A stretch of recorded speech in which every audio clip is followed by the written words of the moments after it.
Alrighty, well, good evening, everyone. It's good having you with us again, and I want to say thank you to Dave for filling in for me last week. Michigan was beautiful, but by the end of the week, I was ready to be back home and be back in Ohio. One thing I found out about Michigan is it's kind of like home, but worse. The UP was beautiful, but I definitely missed Ohio. Just a few things before we get into the actual study. The first one is September 7th at 6:30 p.m. Grief Share will begin. So if you know anyone or you yourself would like to go through that, obviously see Ernie or Joe or Jackie or anyone that is involved in that. And there's also a sign up in the back for that. And then September 9th, there will be the golf outing as well as the hot dog roast later in the evening. So if you're interested in golfing, sign up for that. Come up with a team. I did it last year, and I found out that I can dig a hole faster with a golf club than I can a shovel. So last year was my last year. Then we want to welcome, many of you know if you were here Sunday, Danny and Jennifer Snow placed their membership here, as well as Jane Gentry was baptized that previous week. So we want to welcome them if we haven't had the chance to meet them.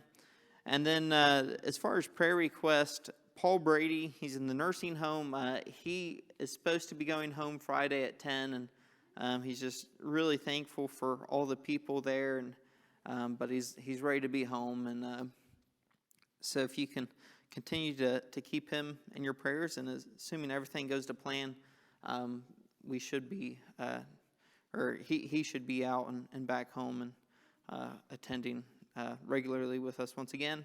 And then Teresa Crow, if you didn't know, September 14th, she's having brain surgery. So if you can keep her in your prayers, I'm sure she would appreciate it. And with that being said, let's go ahead and pray, and then we'll get into our study. Father in heaven, we thank you so much for the God that you are. You are good, and you are holy and perfect, and we love you so much. And Father, thank you for being our Father. Thank you for your word.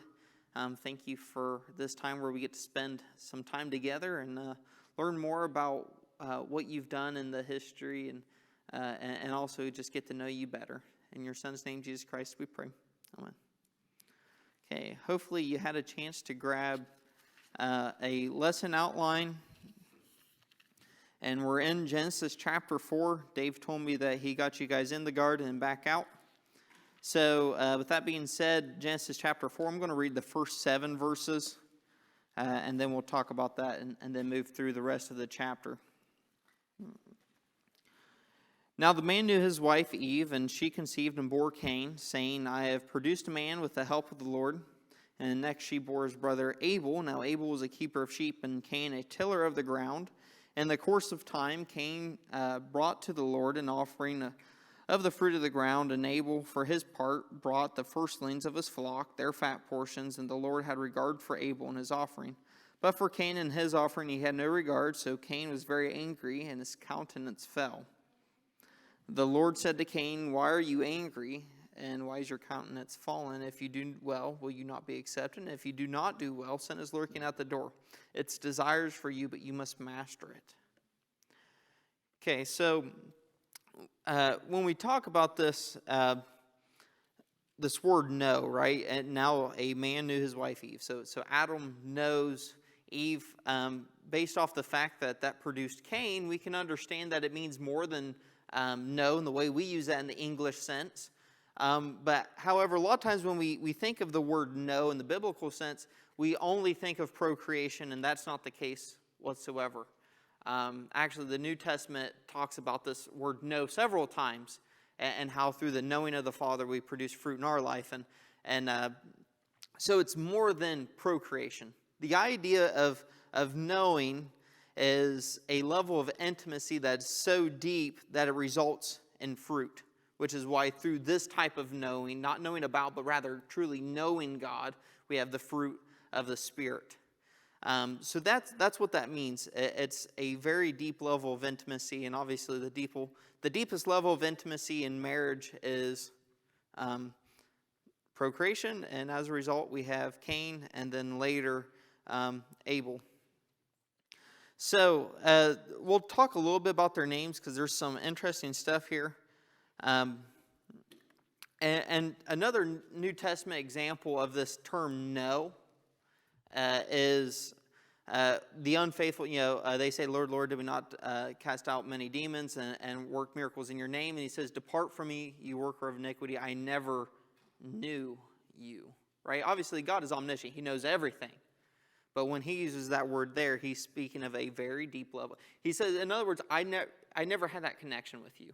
Right? You never were connected to me. And therefore, there wasn't that fruit. And you say, well, what about the prophesying and the miracles and casting out demons? Isn't that a fruit?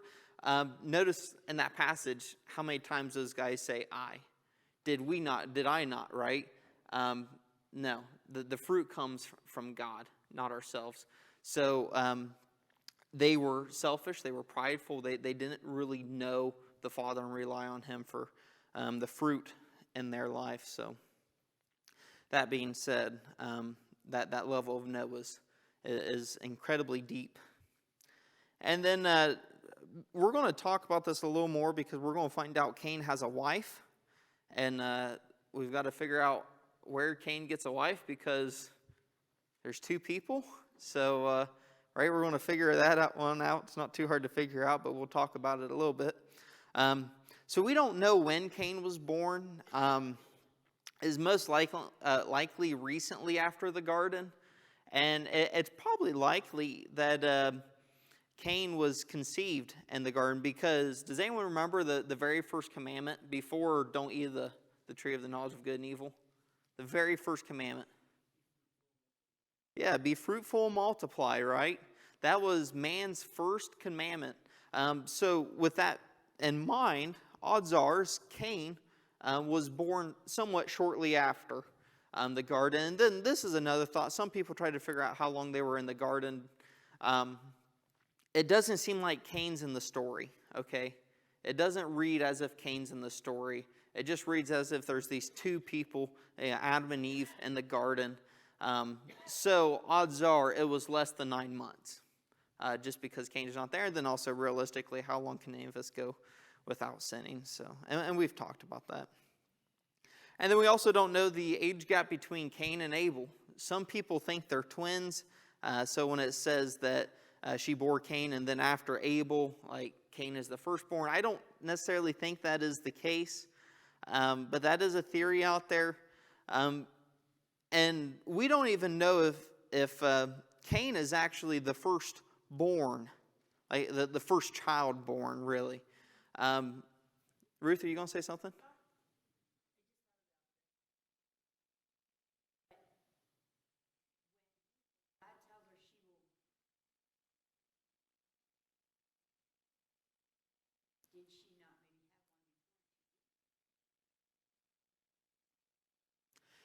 That is possible. Otherwise, she would be like, yeah. But what is interesting, the birth of Cain is after the garden, right? And over and over, and we'll talk about this in Genesis 5 because that's one of these big genealogies. But we see some genealogy here in Genesis chapter 4, right? Who gave birth to who? And it only tracks the men, right? It doesn't say when a woman was born. And why might that be the case? Is the Bible sexist? Why would it only track the men? What were Adam and Eve looking for in light of Genesis 3:15? A Savior, and what gender was the Savior to be? Yeah, and he will crush his head, right? So the reason why we look through the genealogies and we only read men isn't because the Bible values men more than women, but rather because the Bible is trying to track down who the Messiah is. From Genesis chapter 4:1, right? And she bore Cain. And she bore Cain. It's trying to track down who the Messiah would be, and they knew the Messiah would end up taking form as a man, not a woman. So that's why they track men. So that's the only reason why you don't see women very often in the genealogy, except for Jesus, right? We know Rahab and some others are in there. But as a whole, it tracks men because it's looking for the Messiah.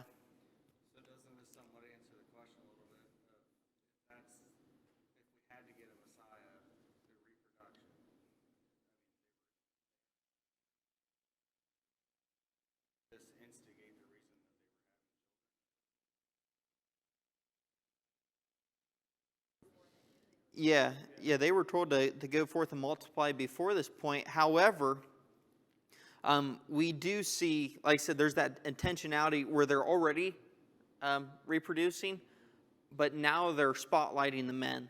Because, nice one, Miles. You imagine you have these people, they're kicked out of the garden, and God says, Satan, you did this to her, but don't worry, she's going to give birth to a son, right? Who's the she there? Eve. And he's going to crush your head. So what is Eve probably thinking? One of my sons is going to kill Satan. And all this is going to go back. I'll learn my lesson. We'll go back to the garden, and life's going to be good. And what she didn't realize is by son, that meant through your line, right? Not your immediate son, but your great, go down the line, grandson. And so that's what they're probably thinking about. Like this is the one. And not only is she thinking that, because you have Adam and Eve listening to this conversation, but who also is there during Genesis 3:15? The serpent, okay? So do you think he wants his head crushed? Probably not. So he sees the first man-child is born. And is he going to be very easy about that? No, I think he's going to focus on that. And how do I corrupt that so that he can't be the Messiah, right? How can I make sure that the Messiah doesn't actually come? How can I make him trip or stumble or whatever that might be? And we see him even doing that with Jesus, right? He says, throw yourself off and bow down to me, all these different temptations that Jesus goes through. He's trying to get these men to trip and stumble because he doesn't want the Messiah, and the Messiah had to be perfect. So if he can get God to enact justice on these men, then justice never has to be enacted on him, right? As long as he can delay that, he will. So there's some interesting typology here. Remember the chiastic poetry we had talked about, how you have ABC and then that flips over to CBA. That's where poetry we talked about in Genesis chapter 1. This is interesting because we actually see it in Genesis chapter 4 with the crucifixion of Jesus. So here's what the names mean. Or before I start about that, sorry. Cain was a worker of the ground, and what was a part of the curse? By the sweat of your brow you will, right, work the ground. So Cain represents the curse. His job is literally the manifestation of this curse. And then Abel was a shepherd, okay? Who else is called a shepherd in the Bible? Jesus. Yeah, so you have the curse, Cain, the tiller of the ground, the one that has heavy labor, and you have Abel, the shepherd, the one who is taking care of the sheep. Okay? And then Cain's name means spearer. Spearer, like, spear. Do you guys remember what happened to Jesus on the cross? They shoved a spear in his side. Okay, Abel's name means breath. And when we look at Genesis chapter 1, that breath signified life, right? And he breathed life into their lungs. So you have the spearer killing the breath of life. Okay, does that sound like anything that happened on the cross? Absolutely. You have this typology. And we see that poetry, that typology, and the crucifixion of Jesus, as well as Genesis chapter 4. So, eventually we get in, a few verses in to the time of sacrifice. And we aren't sure the exact lines. This is called the Adamic covenant, and you have what's called pre-fall Adamic covenant and post-fall Adamic covenant. And a covenant is just what you have to do, like according to God, right? What's that contract look like? And before, there was a pre-fall Adamic covenant. They had to, take care of the garden, and they had to go forth and multiply. That was a part of this covenant. And then after the fall, we see there's some new qualifications. In other words, a new covenant, because they were kicked out of the garden, right? Before was, if you take care of the garden, if you stay faithful to me, and if you multiply, you don't have to worry about getting kicked out of the garden, right? You can live forever. They violated that covenant. God reinstates a new covenant, and I'm sure Dave talked about that, where he, commits or God sacrifices an animal and gives that to Adam and Eve for clothing and that sort of thing. And we really believe that that's the beginning of this model of sacrifice and offering for one another. But with that being said, we don't know exactly what Noah and his sons had to do. It's not outlined in the Bible. We can get inference, but even that can be weak at times because there's a lot of covenants that actually kind of develop with time. Not in a bad way. They're purposely developing, kind of like the law of Moses, right? That was something that took several years and things, it grew and became more dynamic. Christianity, we look in the book of Acts, and it was a very simple beginning, right? So day of Pentecost, the people were coming to where? To bring an offering. Where were they coming to bring an offering? Jerusalem, the temple, right? And anywhere in that sermon in Acts chapter 2, do you see them being told not to go give their offering? No, they probably went and gave their offering because that's what they grew up doing. And then as that grows, we realize, wait a minute, this is bigger than that. And then also, the first Gentile wasn't even proselytized until 14 years after the death of Jesus. It took 14 years to get to the first Gentile. So that's that developing. So we don't know at what state this is in. And the reason I say that is because here we have Cain, who's giving an offering of the first fruits, and we have Abel, who's offering these young lambs. And God sees Abel's sacrifice, and he says, this is good. And he sees Cain's, and he's not pleased. And it's possible the reason he's not pleased is because of the lack of blood. We're not necessarily sure about that because God required many sacrifices and offerings that weren't blood, right? Matter of fact, Pentecost was the sacrifice of first fruits. It was the sacrifice where you literally brought your grain to the temple. So with that being said, it's possible that the reason why God isn't displeased with Cain is because he brought corn or whatever it might be as opposed to a lamb. It might be a heart issue that Cain has. And I'd like to investigate that a little bit. So if you will, turn your Bibles to Matthew chapter 5, verse 23 and 24. Matthew 5, 23, 24. Something that we're fairly familiar with. I'll read that here. So when you are offering your gift at the altar, if you remember that your brother or sister has something against you, leave your gift there before the altar and go. First be reconciled to your brother or sister, and then come and offer your gift.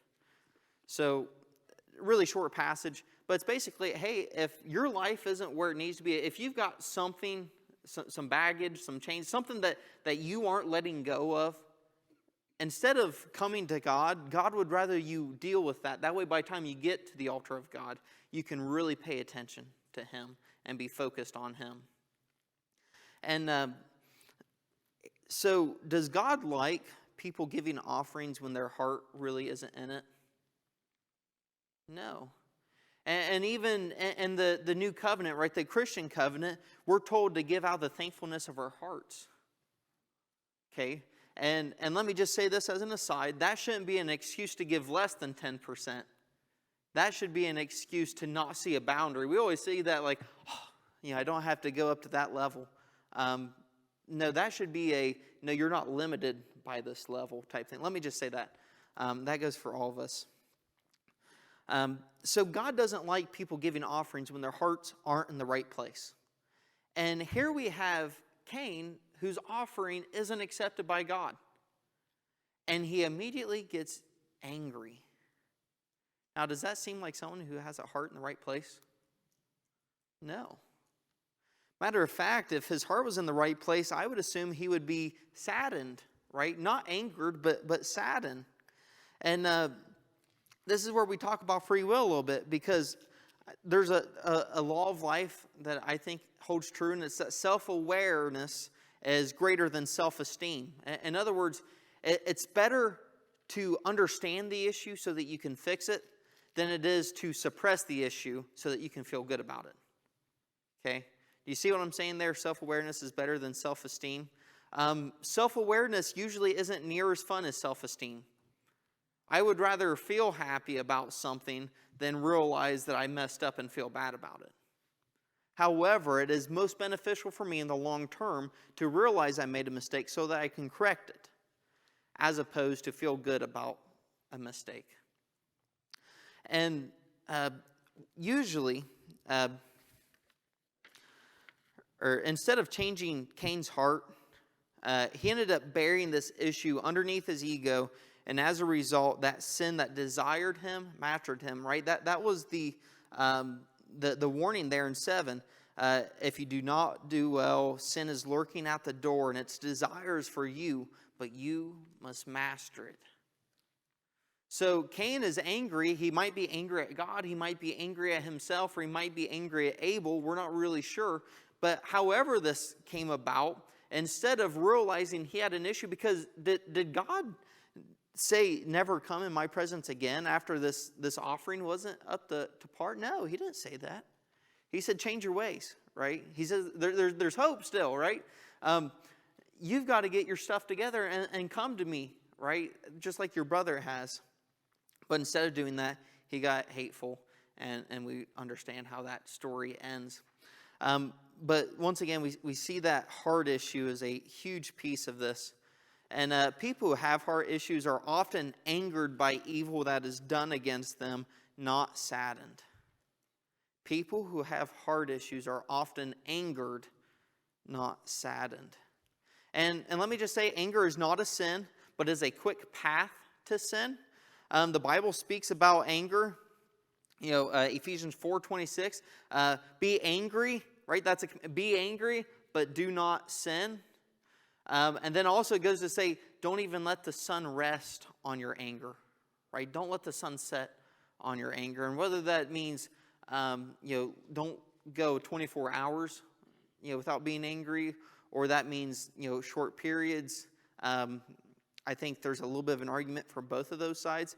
But at the very least it says, hey, anger isn't the best thing to dwell on, right? It's not the best thing to dwell on. And there's that old saying, resentment, anger, hatred, whatever, is like drinking poison and expecting the other person to die. It just doesn't work. So being angry for one another, or for at other people when they do sin against us, that doesn't do us any good. And this is just another thought in my mind. If someone does something against you and you're angry, that's okay, but you can't also be sad, it's most likely not something worth getting angry over. If someone hurt me, I always try to think of things off the top of my head, and it never really goes well for me. So just imagine someone did something bad to me, okay? And I was mad at them. That's okay. But if it's not something I can also be sad about, something I'm hurt by, something that I realize, hey, that hurt them too, I'm sad that they're in that position where they would even do that to me, then odds are it's not something that's worth being angry at. It's not something worth being angry at if I can't also be sad at it. That's not biblical. I just think that's something I have learned in my life. And I've done my best, over the years when someone cuts me off or, whatever they might do on the road. It really doesn't matter in the scope of heaven, right? It really doesn't matter. I had saw one of my videos that's on YouTube. Someone had made some comments, and I was like, well, that's wrong, that's wrong, that's wrong, that's wrong. And you're saying I'm the one that needs an education. Like, you're wrong, And you just got to let that stuff go. You just can't be angry at it. Because once again, if it's not worth getting sad over, it's not worth getting angry over, because then you have to figure out, what are your motivations, right? Are my motivations and my response to get that person closer to heaven? Or is this just a attack on my pride and my ego? And there's a big difference between those two things. And there's some other verses there in 1 John, but we don't need to go through those because we've got the rest of Genesis to get through. So verses 8 through 16, Genesis 4, 8 through 16. Cain said to his brother Abel, let us go out to the field. And when they were in the field, Cain rose up against his brother Abel and killed him. Then the Lord said to Cain, "Where's your brother Abel?" And he said, "Well, I don't know. Am I my brother's keeper?" And the Lord said, "What have you done? Listen, your brother's blood is crying out to me from the ground, and now you are cursed from the ground, which has opened its mouth to receive your brother's blood from your hand. When you till the ground, it will no longer yield to you its strength. You will be a fugitive, a wanderer on the earth." Cain said to the Lord, "My punishment is greater than I can bear. Today you have driven me away from the soil, and I shall be hidden from your face. I shall be a fugitive and a wanderer on the earth, and anyone who meets me may kill me." Then the Lord said to him, "Not so. Whoever kills Cain will suffer a sevenfold vengeance." And the Lord put a mark on Cain, so that no one who came upon him would kill him. Then Cain went away from the presence of the Lord and settled in the land of Nod, east of Eden. Okay, so we're going to talk about the way sin works. We've, at any point, if anyone's done something against us, they've offended us, they hurt us, whatever it might be, we have had thoughts about them we probably shouldn't have, right? That is just the way it seems to work. We've, at some point in our life, have had thoughts about someone that we should not have had. And we have to be very careful with that. And you can imagine Cain having these passing thoughts, right? These little things like, well, I just hope that he falls in a pit, or I hope that he messes up and that God hates him for it. I hope that you realize how bad you hurt me and see how low I fall, and as a result, you can't stand yourself. Like, you can imagine Cain thinking, I hope something bad happens. And those passing thoughts that go through his head eventually become a plan. And that's the danger with allowing anger to reside in our heart. Because eventually those passing thoughts become a plan. And every passing thought gets a little more detailed, a little more dynamic, and our part in that becomes a little more prevalent. And before long, we find ourselves thinking thoughts and potentially doing actions that we would normally not do. And all of a sudden, these passing thoughts became a plan. And I can only imagine, Cain invites his brother. He says, "Hey, let's go out to the field." And this is just kind of the way sin works. And you could just imagine his heart's pumping. He's like, the first step of my plan's down. This can happen. Something is about to change. And then you see him picking up a rock, and Cain or Abel's, doing whatever he might be doing. And Cain picks up that rock, and he's like, "It's not too late to stop, but I don't want to stop, so I don't really want to do it. I don't know if I can do it." And he just counts to 3, and 1, 2, 3, and without thinking, and there's Abel on the ground. There's that old saying, sin will keep you longer than you want to stay, take you further than further than you want to go, and that sort of thing. Sin is not our friend. Sin is not our friend, and sin ended up making Cain a murderer. And once Cain commits this sin, he becomes very sensitive to the subject. Notice the defensiveness. "Hey, Cain, where's your brother Abel?" "Well, I don't know. Am I my brother's keeper?" First off, what's the answer to that question? Yes, you are, right? Yes. But the Bible also says this in Proverbs: the wicked flee when no one pursues. The wicked flee when no one pursues. Is anyone familiar with what that means? Wicked flee when no one pursues. Yeah, their fear. There's an old book. The saying "God is dead." That's an old Nietzsche quote, and his counterpart during that time, Tatowski, was basically from a secular perspective trying to prove that if God is dead, all is permissible. That's a famous quote of him. If God is dead, all is permissible. So he wrote a book called Crime and Punishment. And it's about this woman. She commits a murder, and the book's as if God doesn't exist. She's not a believer. She commits this murder. She hides the body under the house, and she gets away with it. The police don't expect anything. The family doesn't expect anything. It is the perfect crime. And all of a sudden, she starts seeing hands come out of the boards, and people, and ghosts, and figments, and memories, and voices, and all this stuff. And she can't stand it. And at some point, she is so haunted by her conscience that she hands herself in.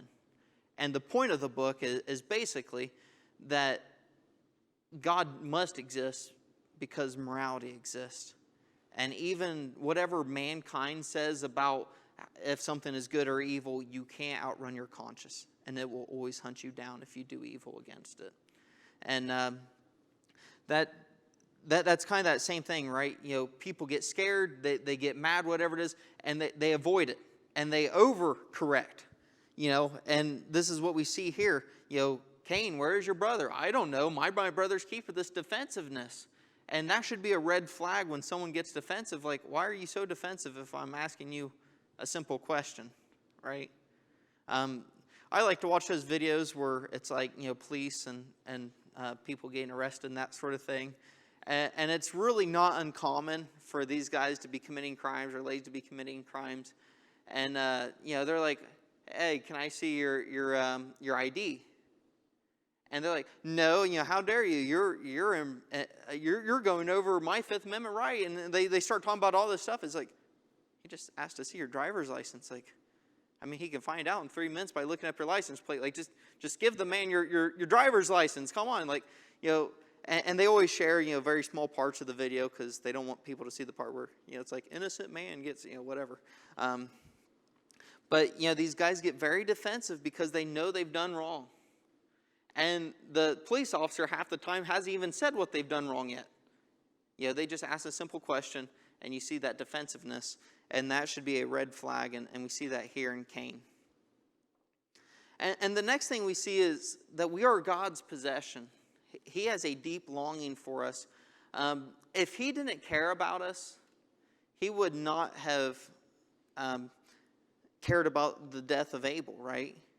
Because really what he could have done is said, you know, you filthy beast, I brought you into my innermost place, and this is what you do to me. Go out there and die. You want a world without me? Figure out what it's like. But he didn't do that. After Abel's dead, he says, the blood is crying from the ground. Right? And since we have a few minutes, I do want to talk about this. And, you know, where are the dead? And the reason we need to know where the dead are, because Abel's the first man to die. Abel's the first man to die. So wherever we go when we die, he was the first and only one there. So when we see God saying, you know, his blood is crying from the ground, there might be the standpoint that, you know, it's just the figure of his speech, you know, like, you know, he's in the ground, the blood is soaked into the dirt, you know, the blood is crying from the ground.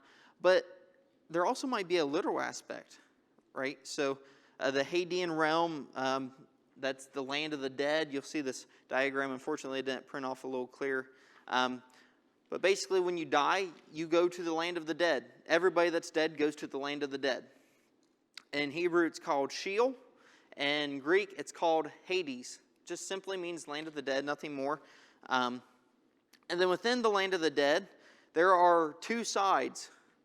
There's the side of the faithful, which eventually is called Abraham's bosom. And then there are the side of the wickedness, which is a place of darkness and torment and loneliness. And depending on what state you're in when you die, tells you what part of Hades or Sheol you go to. Not if you go there, but what part, because it's not inherently bad. And we have some time to talk about this. So Luke 23:43 says, surely this day you will see me in paradise, when speaking to the thief on the cross. So they were about to die, and they're about to go to paradise, which is also called Abraham's bosom, right? It's the good side of the Hadean realm. And then also we find in stories, or not stories, but passages like 1 Peter 18 through 20, when Jesus for the 3 days went and preached to the souls in captivity that were wicked during the time of Noah. You know, the wicked souls. So how can Jesus speak to the wicked and the faithful at the same time for the same period of days. And it goes like this, and some of you guys have heard this before. Imagine for a second it's completely dark outside. We turn the lights on in here.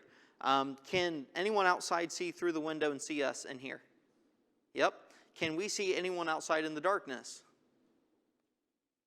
Everybody shake your head no. Doesn't work. So pretend for a second we're faithful, okay? And Jesus is in here with us, like Ephesians 2 says, right? Jesus is in here with us in the light, in Abraham's bosom, in paradise, in the good side of the faithful for Hades and Sheol, the realm of dead. And then out there, outside the window, in a dark night, are all the wicked dead. All the wicked dead are out there. Okay, will they be able to see Jesus? Will we be able to see them? Can Jesus preach to both of us at the same time? Absolutely. Because they're out there. They are beyond our comprehension, but Jesus isn't above their comprehension, and neither are we. And I think that can be proven through Luke 16, 19 through 31. This is the story of the rich man and Lazarus. Right? Remember, Lazarus was poor, but he was faithful. He died, and he is in Abraham's bosom. And the rich man dies, and he goes to a place of torment. Right? Both are Hades. And who is it that reached out to the other first? Who reached out to who? One, they have connection. They talk somehow. Who is it that talks to the other first? The rich man, who is in the darkness, reached out to Lazarus, who is in the light. Did Lazarus even seem to know the rich man was in the same vicinity up to that point? No. But the rich man knew, right? Because he could see, because he was in the darkness looking into the light. And so this is the place where Abel would have gone. It wouldn't have been called Abraham's bosom yet, but to paradise. He would have gone to paradise, and he would have been there all alone. And that would be an incredibly, I don't even know what you would call it, weird, awkward, unique, awful experience to be the only man dead and to not know where you're at or anything like that. You know, it is a very different experience like anyone has ever experienced before. And I can imagine when he says, the blood's crying out from the ground, Abel's down there like, God, what's going on? Cain, why'd you do, what is this? Because he's confused. And, I would be. I think there's comfort in paradise. But paradise is not perfect because it's not heaven. It is not heaven. Paradise is the waiting place for heaven. And there's a debate out there whether or not people, like in present time, so if any one of us passed away, whether or not we would go to paradise or heaven. And I think there's side for argument. And we don't necessarily have to get into that too much. But basically, I would side on the fact that we would go to paradise if we passed away today, and that's not a bad thing, right? That's not a bad thing, and the reason is several passages like 1 Thessalonians 4, 13, and 18, as well as 1 Corinthians 15, says that the dead in Christ will rise first. I think if we go to heaven now, which is up, I think our souls would be like yo-yos. We're in heaven, and then Jesus comes back, and we're back in the ground, and then Jesus goes up, and we're back in heaven. And I don't think we're on a string going woo woo woo. I don't think that's the case. I think when we die, we go to paradise, and then once Jesus comes back, the dead rise from the ground, and we'll be then judged at the throne of God, either into heaven or hell, and the faithful and dead. So those in paradise waiting will go to heaven, and those in darkness and torment waiting will go to hell. But that's personal opinion. Many men I know and respect disagree with me, and that's okay. There's room for debate on that subject. So another point here is look at Cain's reaction. Verse 13, look at his reaction to his punishment. God basically says the field's not going to yield to you the strength it was. So, if you used to pull in 100 bushel an acre, you're now only going to pull in 30 or 40, right? It's weakened. It's not eliminated. It's just weakened. And he says, oh, it's too much to bear. And my mind when I read this is like a teenager. Imagine a teenager stole your credit card and rang up, $1,000 worth of stuff, and you say, okay, well, I'm going to forgive your debt, but you have to wash windows for a year. Ugh, like, how can I do that? It's like, well, they could make you pay $1,000. Like, he's still able to live. He's still protected by God after he killed a man, and he can't even take the punishment that is just simply that, hey, your work's going to be a little harder. Like, that's not an unfair thing, right? In fact, it's unfair in the sense that, if anything, Cain should be killed. And he should count himself blessed that God didn't. But he says, this is another red flag of someone who's arrogant, right? Someone who doesn't have self-awareness, and they don't realize how bad of a thing they've actually done. A humble person, when they mess up, and humble people mess up all the time, a humble person, when they mess up, accepts what they've done and doesn't make conditions on the forgiveness of another person's behalf, because they realize how awful of a thing they've actually done. And here we have a guy who's so arrogant that he killed his brother of all people, and now he can't even take the fact that he's got to work a little harder. Like, shame on him, right? Shame on him. And that is complete arrogance in every sense of the way. So, and then God says, okay, well, I will protect you. You go. He's got his wife. So you guys go off. So, where would Cain have gotten his wife?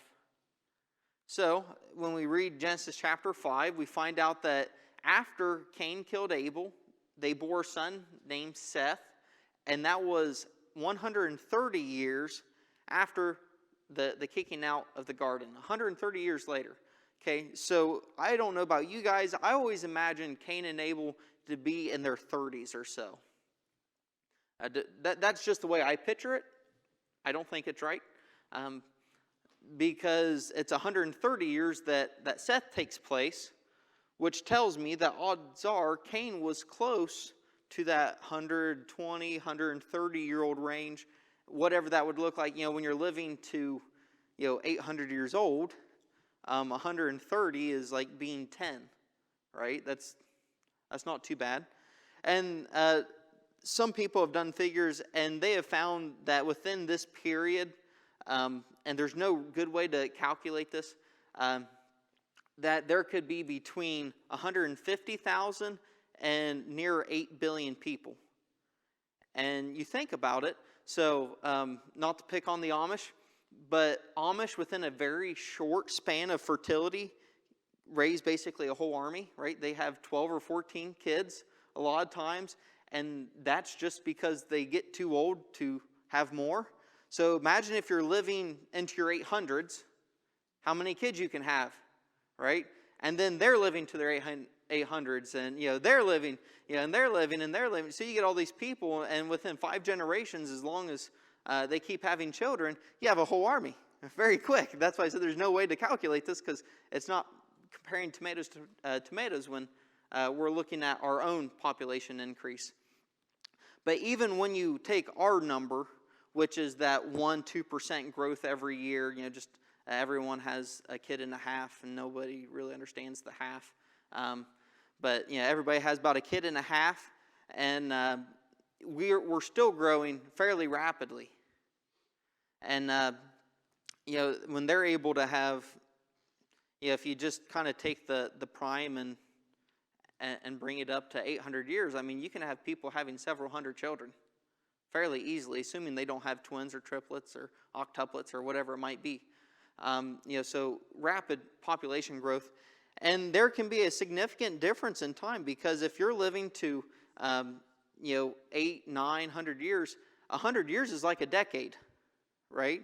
And though it's not overly common, it's also not uncommon for people to have 10 years difference in their marriage. So you can have someone who is, that 100-year span, and it's not weird for them because it's compared to us as only, a 10-year difference. So Cain could have theoretically married, like a 8th or 9th 10th cousin and would have been completely fine. And because we do that all the time today, right?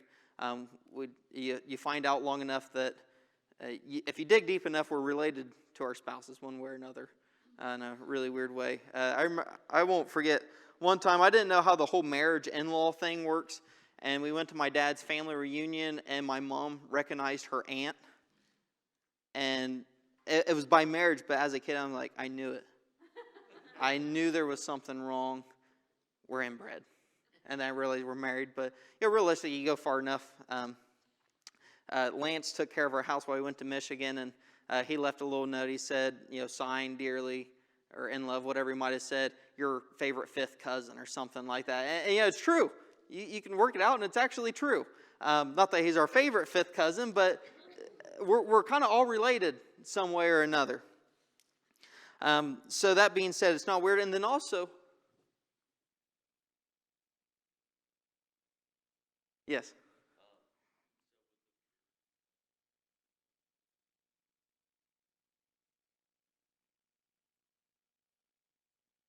Yes, that is my second point. Yep. Hey, you're right on it. So when was incest, inbreeding considered a sin? Does anyone know what book of the Bible? It's not Genesis. Leviticus. Leviticus. It wasn't bad till Leviticus. Now, why all of a sudden would it be bad in Leviticus? Because at that point, the human genome begins to fracture and break apart because of that. But when you have a perfect genome, we have 3 billion nucleic pairs in our whole body that make us us. And over time, that begins to dissolve and break and fracture. And then we see that through diseases we get and mental illness and several things that we're dealing with in our culture today. That's that fracturing of that human genome. They didn't have that. It was perfect, right? It was the original. So they could have very easily, Cain could have very easily married his sister and not had any long-standing issues with his children because the human genome wasn't all fractured up yet, right? You're dealing with two perfect things, and then that slowly would degrade with time. So he could have very easily married his sister or his 13th cousin and been completely fine because of how long they lived. And you also think, maybe one of the reasons why God allowed them to live so long in part was so that they can go forth and multiply, right, to start making population. And then verse 17 through 26, Cain knew his wife, she conceived and bore Enoch. He built a city, named it Enoch, and after his son Enoch, to Enoch was born Irad, and Irad was the father of Mehulah, and Mehulah was the father of Methuselah, and Methuselah the father of Lamech. Lamech took 2 wives. What's the issue with that? What's the first example we see here? Lamech took 2 wives. Have we ever seen polygamy before this? No. So notice what gets said later. The name of one is Adah, and the name of the other Zillah. Adah bore Jabal, and the ancestors of who live in tent and have livestock. His brother's name was Jabal. He was the ancestor of all those who played the lyre and pipe. Zillah bore Tubal-Cain, who made all kinds of bronze and iron tools. The sister of Tubal-Cain was Naamah. Lamech said to his wives, Adah and Zillah, hear my voice. You wives of Lamech, listen to what I say. I have killed a man for wounding me, a young man for striking me. If Cain is avenged 7-fold, truly Lamech 70-fold. And Adam knew his wife again. She bore a son, named him Seth, for she said, God has appointed for me another child instead of Abel, because Cain killed him. To Seth also a son was born. He named him Enosh. And at that time the people began to invoke the name of the Lord. So we see people begin to degrade, and we see Adam and Eve have another child named Seth, which means appointed. And appointed for what position again? Genesis 3:15. What are they most likely thinking? The Messiah. And you think how clever this move was by Satan, because up until this point, no man had ever died. So it might have even been a risk. No one knew how God was going to react to this. It was the very first one. And there's 2 sons that are eligible, and Satan takes them both out with one rock, right? One is killed and the other sins.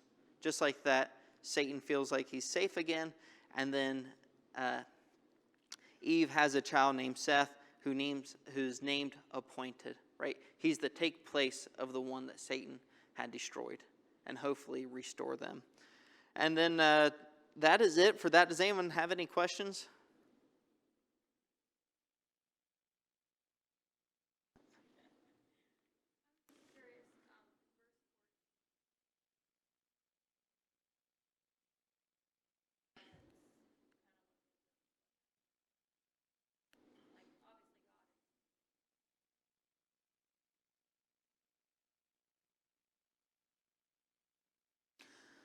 So there's an old sermon out there called Sinners in the Hands of an Angry God. And part of it deals with basically whenever we get to the face of a perfect God, we are going to more or less just melt down. Like we will not be able to stand that. The wrath of God, the glory of God is so incredibly powerful that we will fail in that moment. And then also with that being said, Jesus could see the face of the Father because he was perfect. I believe in the garden they could see the literal body, if you will, of God because they were perfect without sin.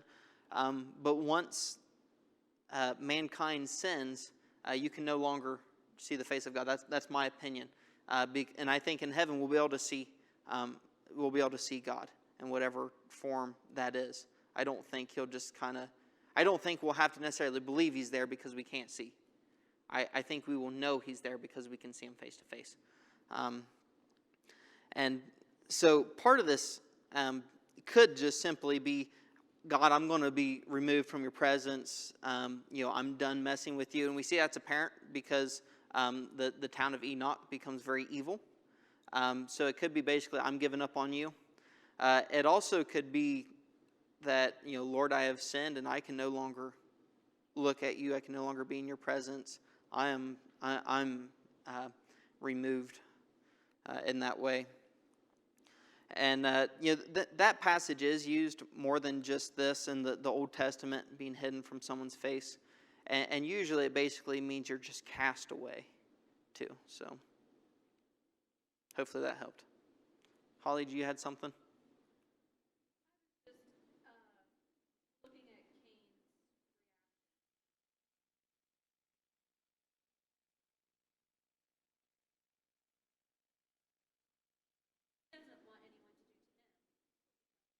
Yeah. And God is so compassionate with us that he's like, well, I don't want anyone to do that to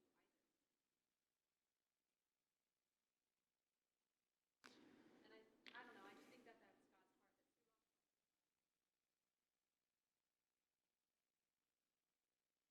Yeah. Well, and would it have been wrong for God to kill Cain? Not necessarily, right? And yeah, for another person to commit. At this point, God has not given anyone permission to do that. In the law, he would, if someone murders you, stone them. But at this point, he hasn't done that. And we see God's mercy. And we see that too, we see his mercy in the garden. Because he said, the day you eat of this, you will surely die. And people are like, well, how can God kick them out for, eating a bite of a fruit? It's like, that's not mean God. That's graceful God. He said the day you eat of it, you will die. They didn't, right? God let them live long lives. They died spiritually, but he let them live lives that they could redeem themselves with. Obviously through faithfulness, that sort of thing. He passed the curse onto the serpent, right? There, his head was to be crushed. God was merciful then, and he's merciful now. And some of it, too, could be that, God, to some degree, has to figure out who the faithful are. And the faithful have to figure out who the faithful are. And you can't do that without adversity. And that's a really good lesson in life, right? That without adversity, we can't figure out who we truly are. Because I don't think the good times tell us who we are. I think the uncomfortable times really tell us who we are.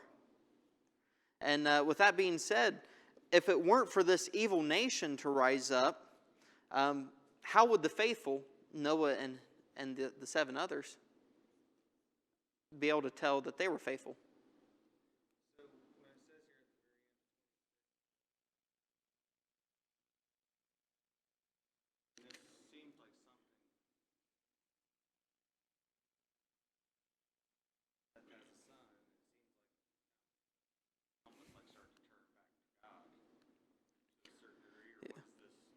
Well, so it says invoke, which basically means to poke at. And sometimes invoking can be good, though we always use it in the bad sense. It can be like, like if I need something in the office and it's a good thing, I can go invoke Dave. Um, uh, However, usually if I say, yeah, I spent my whole day invoking Dave, people are going to be like, well, why'd you do that? That's annoying. Just the way we use the terminology. But I think the idea here is that people began to, yeah, 26. Yeah. So, yeah. Yeah. Mine uses the term invoke, but yeah, I see this more as they're getting God's attention and not in the greatest of a way. What's that?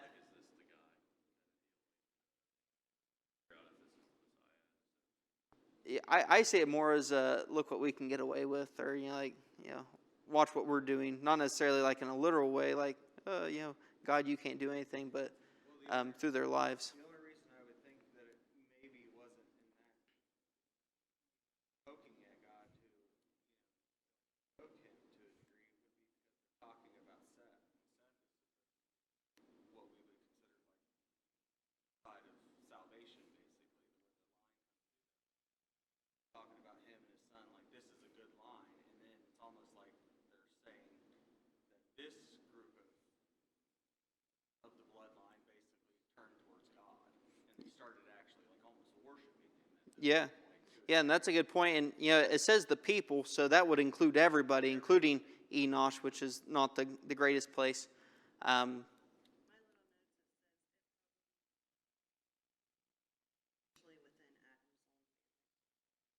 yeah. So if that's the case, and speaking to specifically the people of Seth and not the sinful nation, then I would assume it is and maybe that's why the translation, maybe yours is the more accurate translation by saying call upon to give more duality. But Yeah, you see the hammer, on Cain before this, but then